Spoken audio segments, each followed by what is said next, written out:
Controversy never seems to leave behind the co-chairman of the ruling Nepal Communist Party, Pushpa Kamal Dahal. In yet another remark that has met with stern objection from the political fraternity, Dahal said that preparations are afoot by the ruling party to withdraw the criminal case against Resam Chaudhary, the mastermind behind the Kantipur incident. Good morning, I'm Amar Singh Pradhan. Let's begin with the top stories this hour. Co-chairman of the ruling NCP, Pushpa Kamal Dahal's remarks regarding scrapping the case against Kantipur incident mastermind Resam Chaudhary creates a ripple in the political circle. Preparations to take a loan from the World Bank to run the Prime Minister's employment program meets with heavy criticism.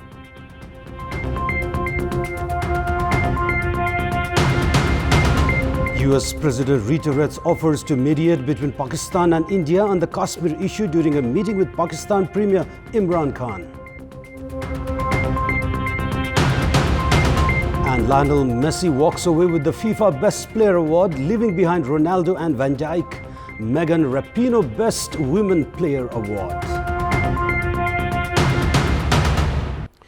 Let's begin with the national political updates.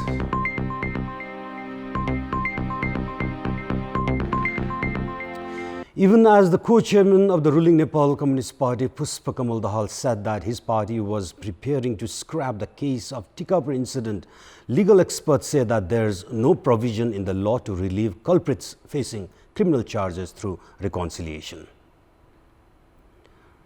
The legal experts say that neither there are any grounds from where such cases could be scrapped on political level. The Supreme Court says that annulling a criminal case by politicizing a criminal event would be a big setback for justice delivery. Last Sunday, Dahal had hinted at the release of Resam Chaudhary, the main culprit behind the August 24 infamous incident in 2015. Chaudhary is also a member of the parliament from Rashtriya Janata Party, Nepal. He is currently serving life imprisonment. On the 22nd of February, the Kailali District Court had convicted Resam Chaudhary along with 23 others for the involvement in the Kantipur incident. A toddler along with 7 security personnel, including SP Lakshman Neupani, was killed in the mob lynching incident. Chaudhary has appealed against the District Court's decision at the High Court. Experts say that Dahal's statement could influence the court's decision in the ongoing appeal case. They say that the former Prime Minister's statement could also be a contempt of court. If Chaudhary is set free, experts say that it would be a mockery of the rule of law. And moving on, the government is preparing to take a loan from the World Bank to run the Prime Minister's employment program that had been heavily criticized for its haphazard use of the budget last year.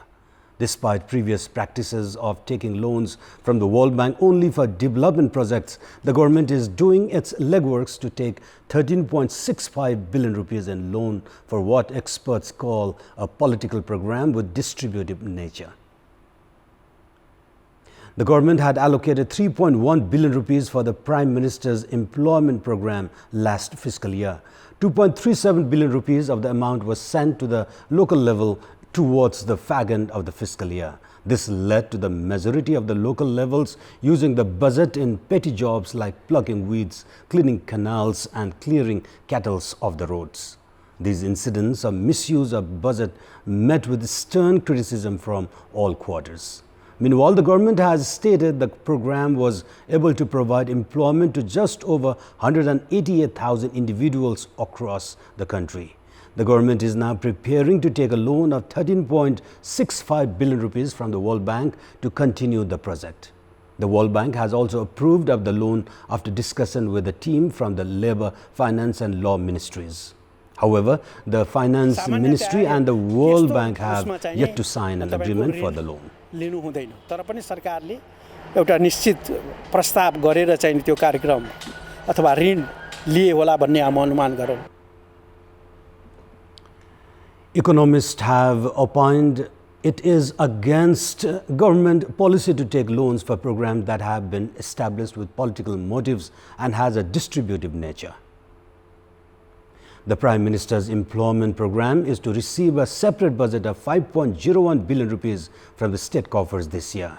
The government intends to spend the amount borrowed from the World Bank in 5 years and pay the debt off within 32 years. बढी प्रभावकारी यो कार्यक्रमलाई बनाउने स्रोत र साधनको दुरुपयोग नहुने हैन ऋण लिएको पैसा दुरुपयोग नहुने एउटा त्यो अवस्था हैन त्यो वातावरण त्यसका चाहिँ हरेक पक्षहरू हैन त्यो कार्यक्रमिक पक्षहरू कार्यान्वयन गर्ने पक्षहरू संरचनागत र संस्थागत पक्षहरू हैन अनुगमन र मूल्याङ्कनका पक्षहरू यी सबलाई जोडेर एकीकृत रूपमा प्रभावकारी बनाउने एउटा प्रत्याभूत गर्ने गरिकन कार्यक्रमलाई अगाडि बढाउनु पर्छ भन्ने मलाई लाग्छ. Despite the government's claim of having changed a few of its modalities, doubts linger regarding the program's effectiveness. The Public Procurement Monitoring Commission had earlier recommended against the loan as Nepal's total debt has already exceeded 1 trillion rupees. Experts have questioned whether going against the Commission's suggestion would augur well for the future of the country. And we'll take a short break here. We have more news coming up. Welcome back, and it's now time for international update.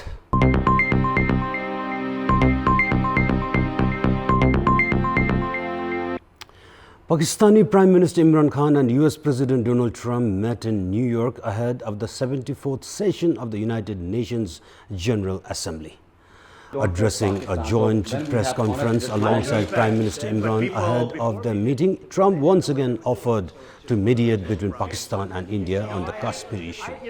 The US President noted that Kashmir was a complex issue that had been going on for a long time, but emphasized that arbitration could not be carried out unless both parties involved welcomed it.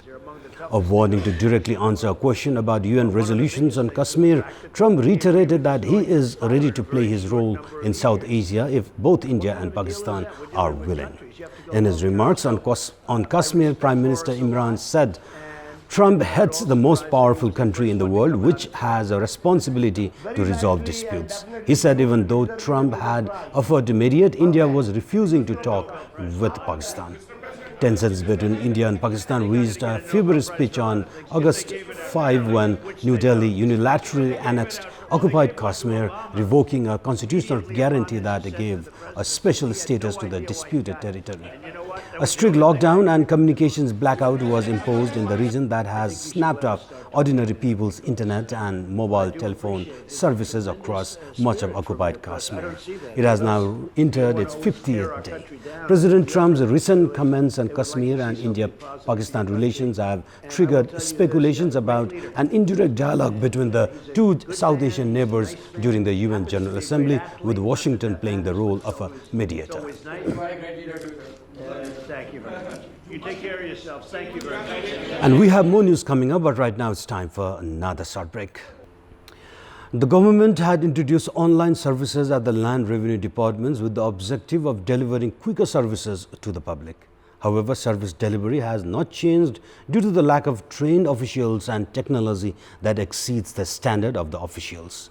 And in this context, we had asked the service seekers at the Land Revenue Department in Gorkha what should be done to expedite the services. Let's take a look at what they have to say.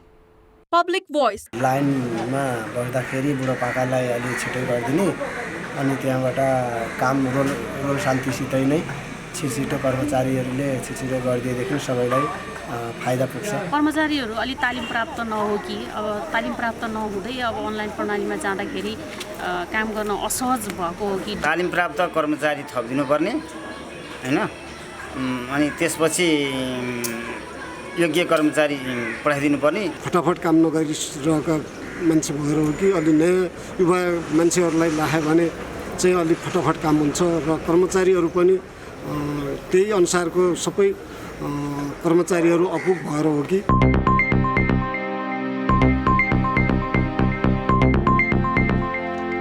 And it's now time for segment Public Pulse, where it texts us with your opinion.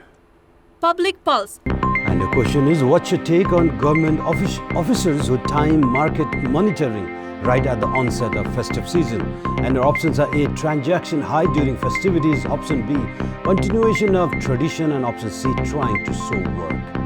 The voting is on. Type any WS, select your option A, B or C and send it to 34001 to share your opinion with us. And with that, it's now time for Sports Update. Sports News. Nepal's 70-member jumbo football team is making preparations to head to Canberra to play against host Australia in the second round of the FIFA World Cup qualifiers on the 11th of October. The players, coaches and officials make 30 members of the jumbo team. Out of the remaining 40 members of the team, 10 are from the 17-member working committee of ANFA. In the recent away matches played against Kuwait and Chinese Taipei, ANFA had sent members according to a certain quota. This time around, 40 people, excluding players, coaches and match officials, have applied for the Australian visa with the recommendation of ANFA. Out of those 40 applying for the visa, 10 are ANFA office bearers, 3 are from district football, 2 are from A division clubs, 1 is from ANFA's appeal committee, a few are media persons and the rest are not affiliated to ANFA. The expenses of the 30 members of the jumbo team, which include players, coaches and officials, will be borne by ANFA, while media persons and some others will bear their own expenses. It has not yet been clear who will bear the expenses of the ANFA office bearers and the rest of the team members. According to rules, the international governing body of football, FIFA, gives $200,000 as grant money for an away match. The expenses of transportation and accommodation for the upcoming match has to be covered by the grant amount. Questions has now arisen as to why ANFA recommended such a big number of non-players to apply for the Australian visa. And it's now time for a special segment of Sports Buzz.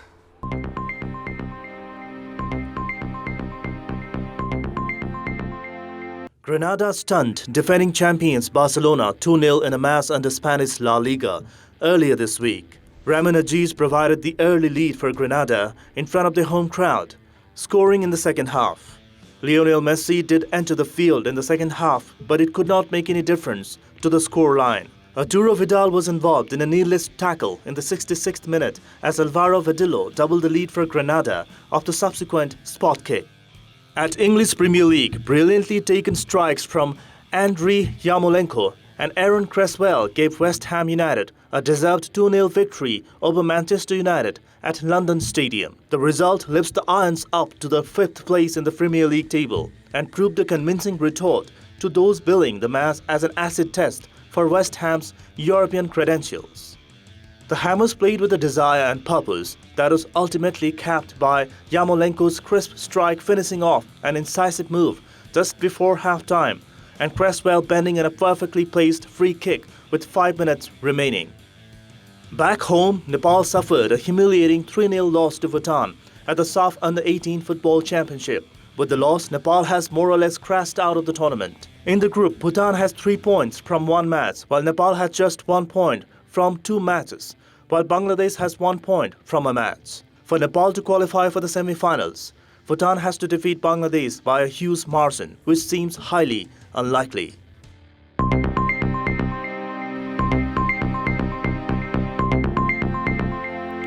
And here's a look at the top stories one more time. Co-chairman of the ruling NCP, Pushpakamal Dahal's remarks regarding scrapping the case of the Tikapur incident mastermind, Rasam Chowdhury, creates a ripple in the political circle. Preparations to take a loan from the World Bank to run the Prime Minister's employment program meets with heavy criticism.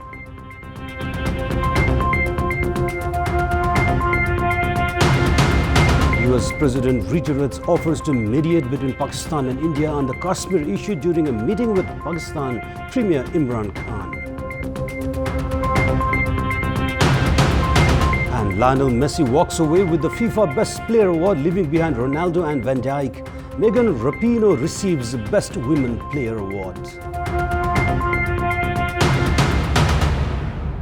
And those were our latest headlines. Our next English bulletin will air at 11 a.m. Stay with us for more news and entertainment on KDVSD. Good day.